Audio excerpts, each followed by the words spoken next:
तुण्डमहाकाय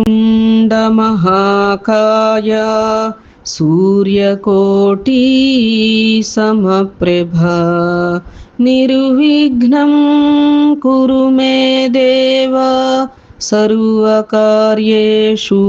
सर्वदा। गुरुब्रह्मा गुरुर्विष्णुः गुरुर्देवो महेश्वरः गुरुः साक्षात् परब्रह्म तस्मै श्री गुरवे नमः। सरदा सरदाम्भोज वदना वदनाम्बुजे सर्वदा सर्वदास्माकं सन्निधिः सन्निधिं क्रियात्। शान्ताकारं भुजगशयनं पद्मनाभं सुरेशं विश्वाधारं गगनसदृशं मेघवर्णं शुभांगं लक्ष्मीकान्तं कमलनयनं योगिहृद्यानगम्यं वन्दे विष्णुं भवभयहरं सर्वलोकैकनाथम्।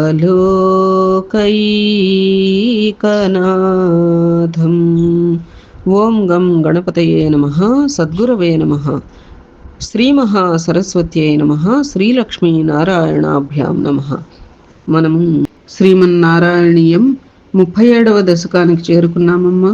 36వ దశకం పరంగా మనం పరశురామావతార వర్ణనం అనేటువంటి అంశం ఎంతో స్పష్టంగా తెలుసుకున్నాము. ఈ దశకం పరంగా మనం కృష్ణావతార ప్రసంగం అనేటువంటి అంశం రీత్యా ఎన్నెన్నో అంశాలు చెప్పుకోవడానికి ప్రయత్నం చేద్దాం. శ్రీలక్ష్మీనారాయణాభ్యాం నమః. ఓం నమో భగవతే వాసుదేవాయ. సాంద్రానందతనో హరేనను పురా దైవాసురే సంగరే త్వత్కృతాపి కర్మశేషవశతో ఏతేన యాతాగతిం తేషాం భూతలజన్మనాం దితిభువాం భారేణ దూరార్జితా భూమిః ప్రాప విరించమాశ్రితపదం దేవైః పురైవాగతైః. శ్రీలక్ష్మీనారాయణాభ్యాం నమః. పరమానంద స్వరూపుడవైన ఓ శ్రీహరి, పూర్వకాలమందు జరిగిన దేవాసుర సంగ్రామమందు నీవు అనేక రాక్షసులను సంహరించితివి. పరమాత్మ స్వరూపుడవైన నీ చేతిలో చచ్చినను ఇంకనూ కర్మశేషం మిగిలియున్నందువలన ఆ రాక్షసులు పరమపదమును చేరలేదు. అందువలన ఆ రాక్షసులు తిరిగి భూమిపై జన్మించి అనేక విధములైన దుర్మార్గములు చేయుచుండిరి. అట్టి దుర్మార్గుల యొక్క భారమును భరించలేక భూదేవి బ్రహ్మతో మొరపెట్టుకొనుటకై పోయెను. ఆ సమయమున ఇంద్రాది దేవతలందరూ ఆ బ్రహ్మలోకమందే ఉండిరి. అప్పుడు భూదేవి బ్రహ్మతో ఇట్లు విన్నవించుకొనెను అని. ఇప్పుడు దేవాసుర సంగ్రామం జరిగినప్పుడు భగవంతుడు అనేకానేక మంది రాక్షసులను సంహరించినప్పటికీ కూడా అసలైతే పరమాత్మ చేతిలో మనం చచ్చిపోయినా గాని ఇహ కర్మశేషం అనేది ఉండదనుకుంటాం మామూలుగా. కానీ ఇక్కడ రాక్షసులు ఆయన చేతిలో సంహరించబడినప్పటికీ కూడా ఇంకా వాళ్ళ కర్మశేషం మిగిలి ఉందంటే మనం వాళ్ళని వర్ణించటం మన తరం కాదన్నమాట. వాళ్ళ దుష్కర్మలు, వాళ్ళ హీన జన్మల్ని గురించి వర్ణించటం మన తరం కాదు.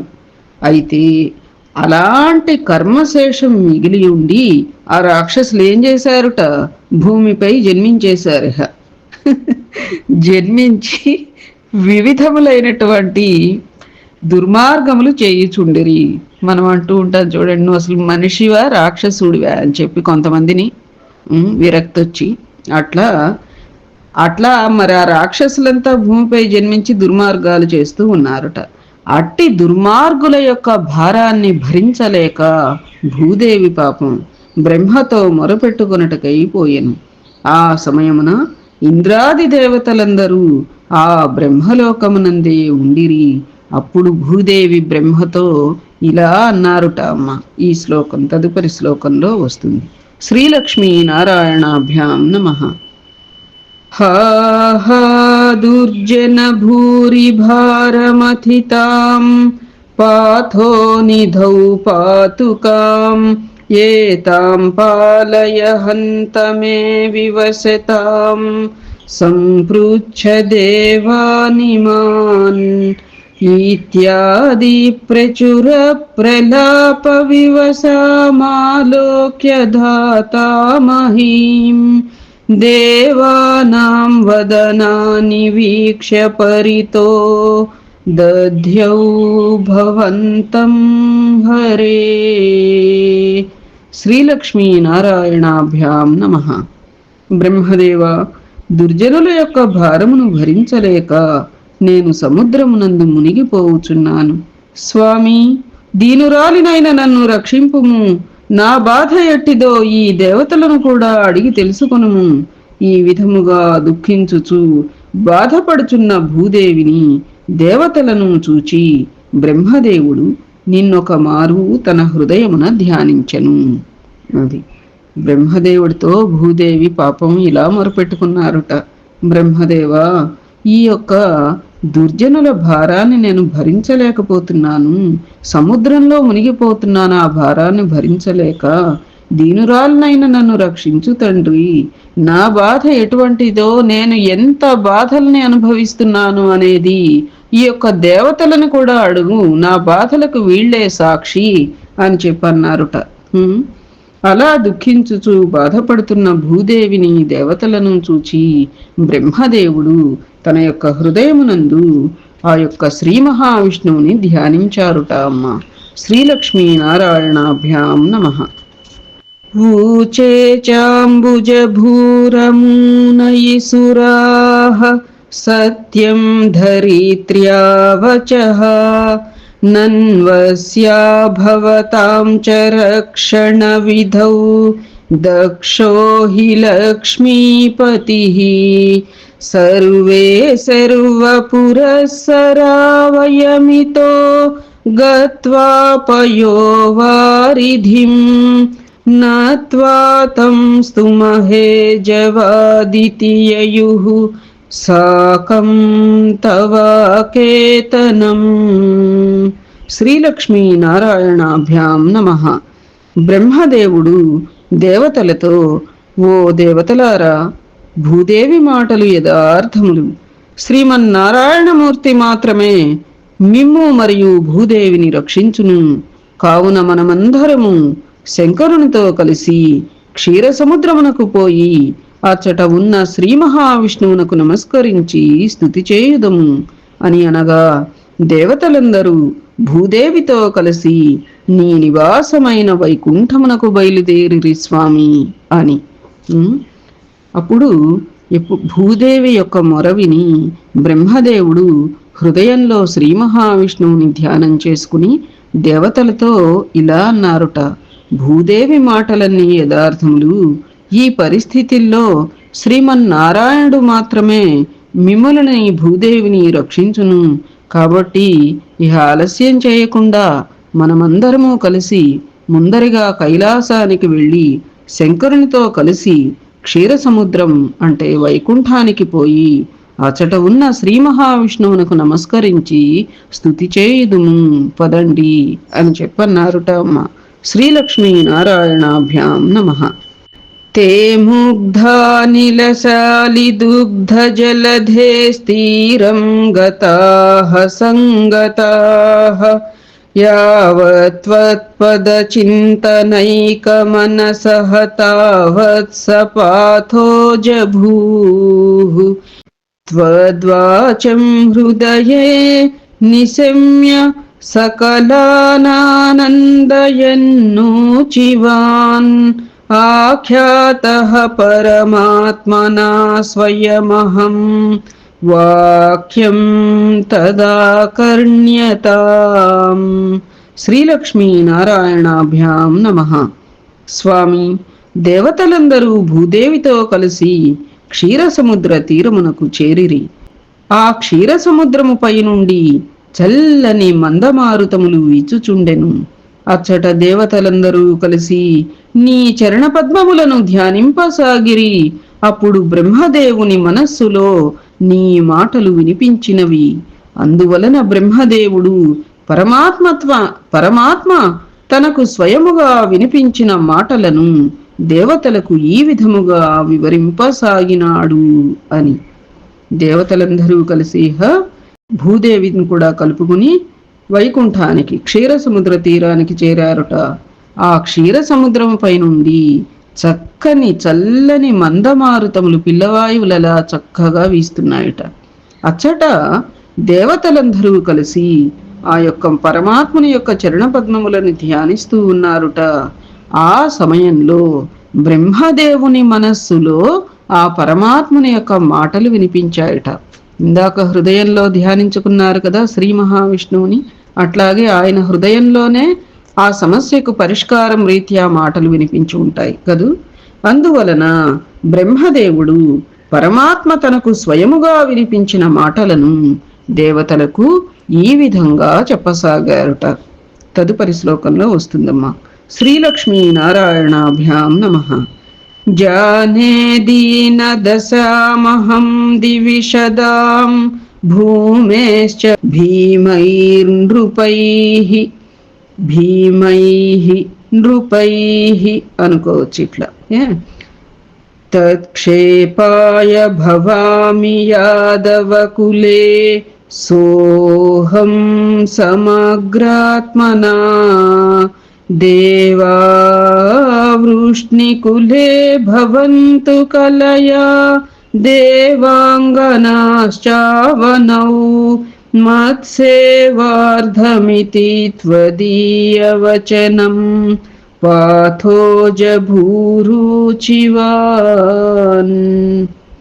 శ్రీలక్ష్మీనారాయణాభ్యాం నమః. దేవతలారా, దుష్టులైన రాజులచే భూమి బాధలు పడుచున్న విషయమంతయు నేనెరుంగుదును. అట్టి దుష్టరాజులను సంహరించుటకై నేను నా సంపూర్ణమైన అంశతో యాదవ వంశమున జన్మించదను. కావున దేవతలైన మీరు కూడా మీ మీ అంశలతో యాదవ కులమున జన్మింపవలెను. దేవతా స్త్రీలు కూడా తమ తమ అంశలచే నన్ను సేవించుటకై భూమిపై జన్మించవలెను అని నీవన్నట్లు బ్రహ్మదేవుడు దేవతలకు తెలియచేసెను. అది దేవతలారా, బ్రహ్మదేవుడి మనస్సులో వినిపించినటువంటి మాటలని దేవతలతో చెప్తున్నారు. బ్రహ్మదేవుడు ఏమని చెప్తున్నారు? ఇట్లా అన్నారుట శ్రీ మహావిష్ణువు, దుష్టులైన రాజులచే భూమి బాధలు పడుతున్న విషయమంతా నాకు తెలుసు. అట్టి దుష్టరాజులను సంహరించుటకై సంపూర్ణమైనటువంటి అంశతో, మామూలు అంశ కాదు, సంపూర్ణమైనటువంటి అంశతో యాదవ వంశమున నేను జన్మించెదను. ఆ సమయంలో దేవతలందరూ కూడా మీ మీ అంశలతో యాదవ కులంలో జన్మించాలి.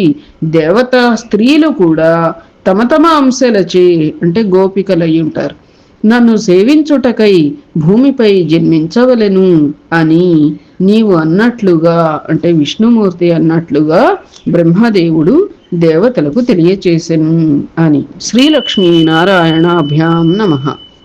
శ్రుత్వా కర్ణరసాయనం తవ వచః సర్వేషు నిర్వాపితా స్వాంతేష్వీశ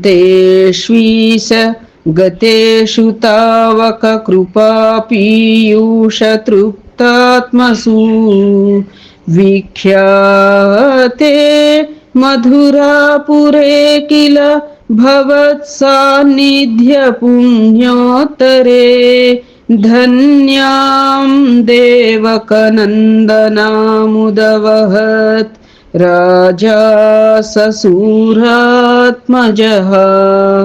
శ్రీలక్ష్మీనారాయణాభ్యాం నమః. పరమాత్మ, చెవులకు మిక్కిలి ఇంపుగొల్పడి నీ మాటలను విన్న దేవతలు సంతృప్తులైరి స్వామి. పిమ్మట వారు నీ యొక్క దయామృతము వలన చాలా సంతోషించి తమ తమ లోకములకు తిరిగిపోయిరి. ఆ సమయమున సూరసేనుని పుత్రుడైన వసుదేవుడు ప్రసిద్ధి చెందిన మధురా పట్టణమునందు దేవకుని పుత్రిక అయినటువంటి దేవకీదేవిని వివాహమాడెను. ఆ పట్టణము రాబోవు కాలమున నీ సాన్నిధ్యము వలన పరమ పవిత్రమగును అని. పరమాత్మ ఎప్పుడైతే ఈ మాటలు విన్నారో, ఏ మాటలు? త్వరలో యాదవ కులంలో జన్మిస్తాను సంపూర్ణ అంశతో అని చెప్పి అన్నటువంటి ఆ భగవానుడి మాటలను విని అందరూ కూడా ఎంతో సంతృప్తులయ్యి వారు ఆ మహావిష్ణువు యొక్క దయామృతం వలన చాలా సంతోషించి వారి వారి లోకాలకు తిరిగి వెళ్ళారుట. అదే సమయంలో సూరసేనుడి పుత్రుడైనటువంటి వసుదేవుడు మధురా పట్టణమునందు దేవకుని పుత్రిక, దేవకీదేవి ఎవరి పుత్రికట? దేవకుని పుత్రిక దేవకీదేవి. ఓకే, అందుకని ఆ దేవకీదేవిని వివాహమాడారుట. ఆ పట్టణము రాబోవు కాలమున నీ సాన్నిధ్యము వలన పరమ పవిత్రమగును తండ్రి అని. శ్రీలక్ష్మీ నారాయణాభ్యాం నమః.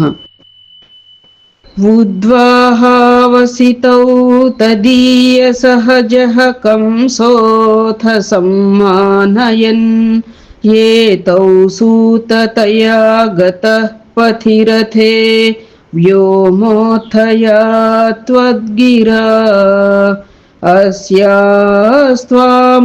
దుష్టమష్టమసుతో హంతేతి హంతేరితః సంత్రాసాత్ సతు హంతుమంతికగతాం తన్వీం కృపాణీమధాత్. శ్రీలక్ష్మీ నారాయణాభ్యాం నమః.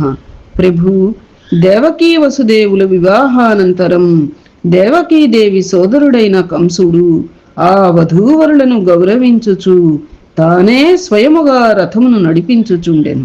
అప్పుడు మార్గమధ్యమున ఆకాశవాణి, మిక్కిలి దుర్మార్గుడవైన నిన్ను నీ సోదరి యొక్క అష్టమసుతుడు తప్పక సంహరించును అని హెచ్చరించినది. అందువలన దుష్టుడైన కంసుడు ప్రాణభయము వలన తన సోదరినే చంపుటకు ఖడ్గమునెత్తెను అని చెప్పి.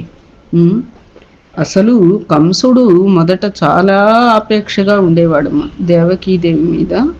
ఆ ఆపేక్ష వలనే వాళ్ళ వివాహానంతరం అలా వారి యొక్క రథాన్ని స్వయంగా చెల్లెలు బావగారు అని చెప్పి ఆ రథాన్ని స్వయంగా తానే నడిపాడు కంసుడు. అయితే మార్గమధ్యంలో ఏమైంది అంటే ఆకాశవాణి ఎంతో దుర్మార్గుడు కంసుడు. అందుకని దుర్మార్గుడవైనటువంటి నిన్ను సంహరించేవాడు ఎక్కడో కాదు, నీ సోదరి దేవకి గర్భానే జన్మించబోతున్నాడు అష్టమసుతుడై. అతను నిన్ను తప్పక సంహరించును అని హెచ్చరించిందిట. అందువలన అప్పటి నుంచి మనమందరం కూడా భయపడేది దేనికి మనం భయపడం, ఒక్క ప్రాణం గురించి మాత్రమే అధికంగా భయపడుతూ ఉంటాం కదా.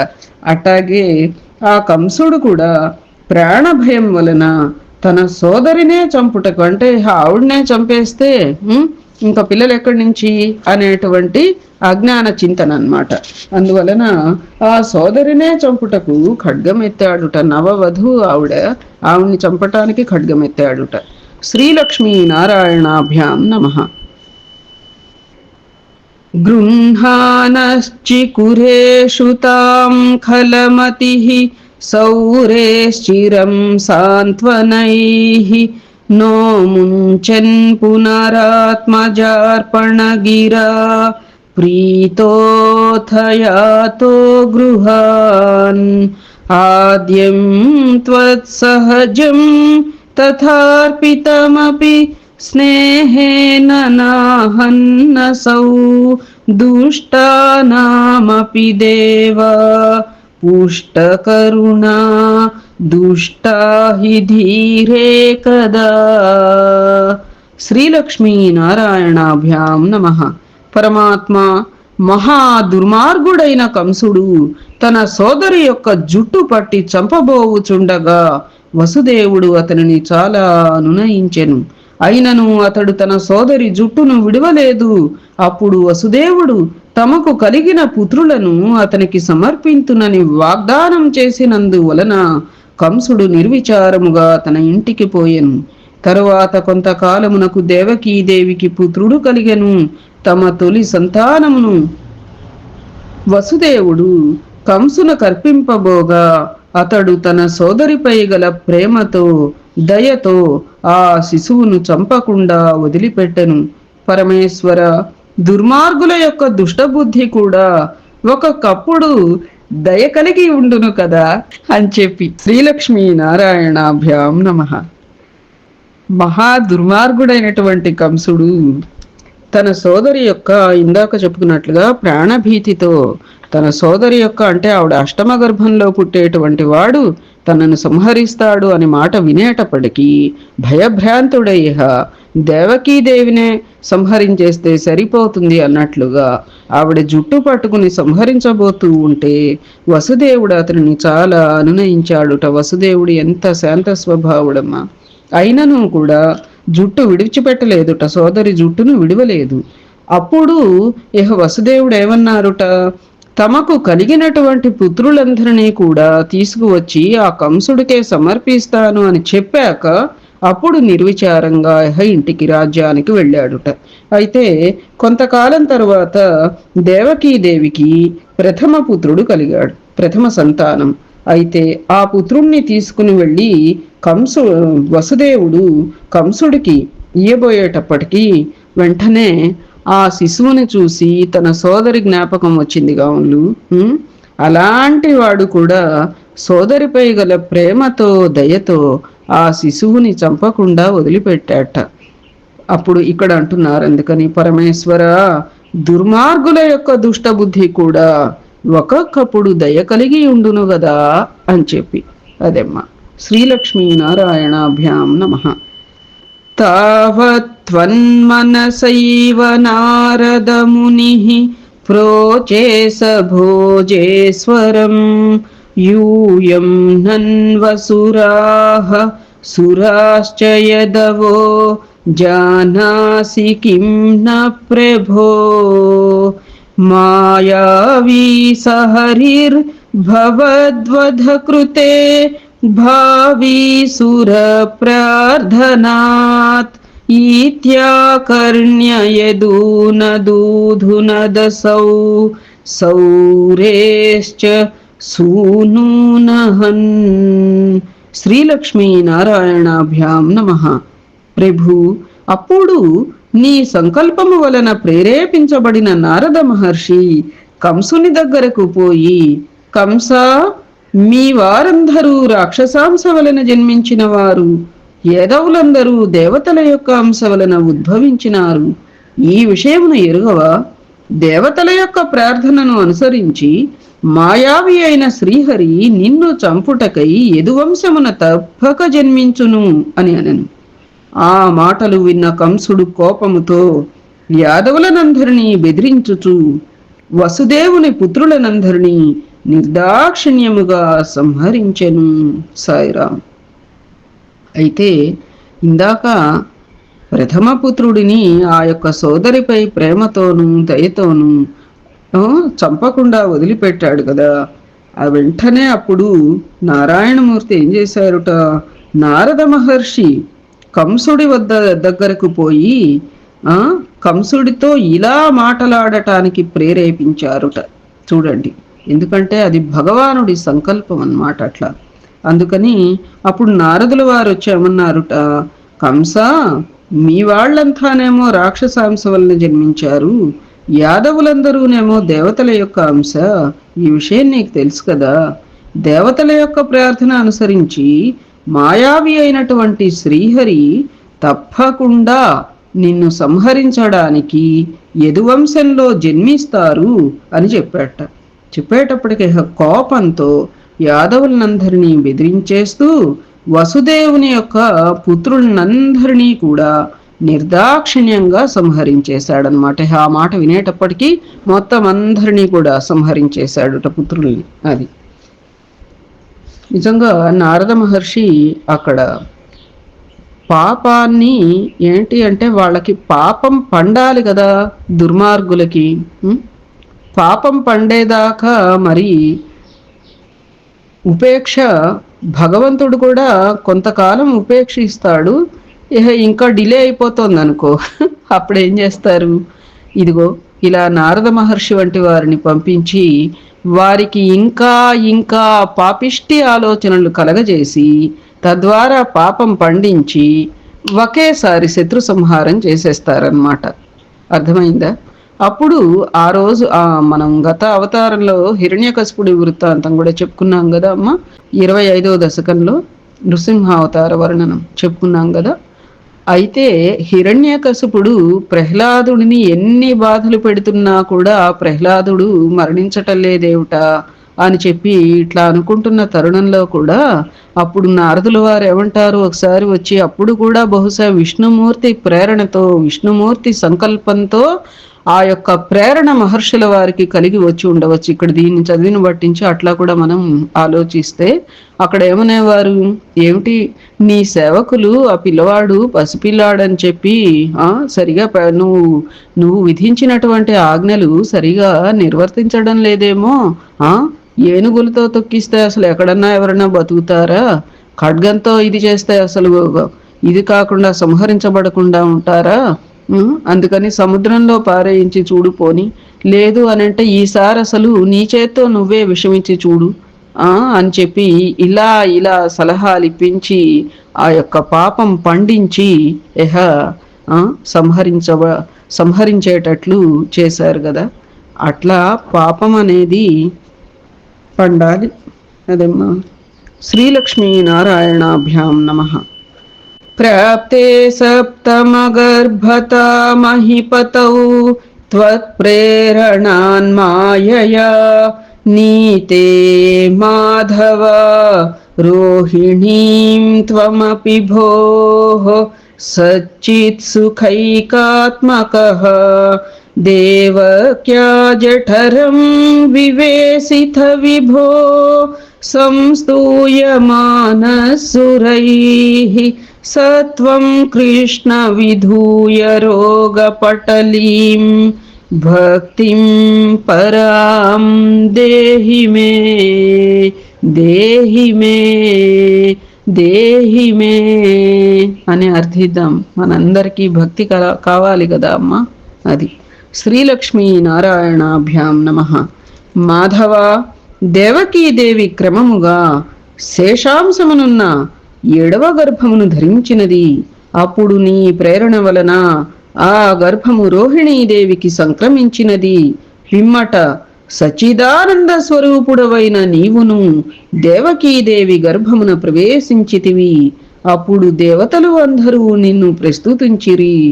అట్టి శ్రీకృష్ణ పరమాత్మ నా యొక్క రోగములనన్నిటినీ పోగొట్టి నాకు నీ యందు అనన్య భక్తి కలుగునట్లు చేయుము తండ్రి అని మనందరికీ కూడా మొన్న ముందరి దశకాల్లో చెప్పుకున్నాం. ఏమిటో ఇవన్నీ కూడా ఈ మార్గం, మా మార్గం, సాంఖ్యయోగం, అవి ఇవి అని చెప్పి అనుకుని చివరికి ఏమన్నారు, ఇవన్నీ మా వల్ల ఏవి కాదు కానీ భక్తిని మాత్రం ప్రసాదించు తండ్రి, ఆ భక్తి ఉంటే అన్నీ సాధ్యపడతాయి అని చెప్పుకున్నాం. ఆ రీతిగా నీ యందు, ఆ యొక్క శ్రీకృష్ణ పరమాత్మ యందు అనన్య భక్తి కలుగునట్లు చేయుము తండ్రి అని వేడుకుందాం.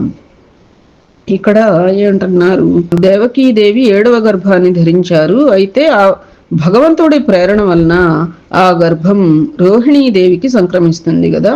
తర్వాత 8వ గర్భంగా దేవకీదేవి గర్భాన ప్రవేశించితివి. అప్పుడు దేవతలు అందరూ నిన్ను ప్రస్తుతించిరి. అట్టి శ్రీకృష్ణ పరమాత్మ నా యొక్క రోగములనన్నిటినీ పోగొట్టి అనన్యమైనటువంటి భక్తి కలుగునట్లు చేయుము తండ్రి. మనందరికీ కూడా చక్కగా రోగాలన్నీ కూడా పోయి అందరం కూడా కనీసం దినం సక్రమంగా గడిపేటువంటి భాగ్యాన్ని పొందితే చాలు. వయసు పరంగా వచ్చేవి, వంశపారపర్యంగా వచ్చేవి ఏవి ఉన్నా కానీ ఇంతో కొంత కొంచెమన్నా కానీ కాస్త సాంత్వన ఆ భగవంతుడు కలగచేసి హాయిగా ఉన్నంత వరకు ప్రశాంతంగా, ఆరోగ్యంగా, సంతోషంగా. సంతోషం అంటే మళ్ళీ అక్కడ మనకి సంతోషం అనేది అసలు అవధులు లేని సంతోషం అనేది మనలో ఆశలు తరగనంత వరకు రాదు కదా. అందుకని సంతృప్తి అనేది అలవర్చుకుంటే సంతోషం పాళ్ళు ఆటోమేటిక్గా 70% మనలోనే ఉంటుంది కదమ్మా. అది ఇది శ్రీమన్నారాయణీయం శ్రీకృష్ణావతార ప్రసంగం అను 37వ దశకం సమాప్తం. ఏతత్ ఫలం సర్వం సద్గురు చరణారవిందార్పణమస్తు. సద్గురవే నమః. శ్రీమాత్రే నమః. శ్రీలక్ష్మీనారాయణాభ్యాం నమః. నారాయణ నారాయణ గోవింద శ్రీమన్నారాయణ నారాయణ గోవింద నారాయణ నారాయణ గోవింద లక్ష్మీనారాయణ నారాయణ గోవింద నారాయణ నారాయణ గోపాల శ్రీమన్నారాయణ నారాయణ గోపాల నారాయణ నారాయణ గోపాల లక్ష్మీనారాయణ నారాయణ గోపాల. జై శ్రీరామ్. శుభం భవతు.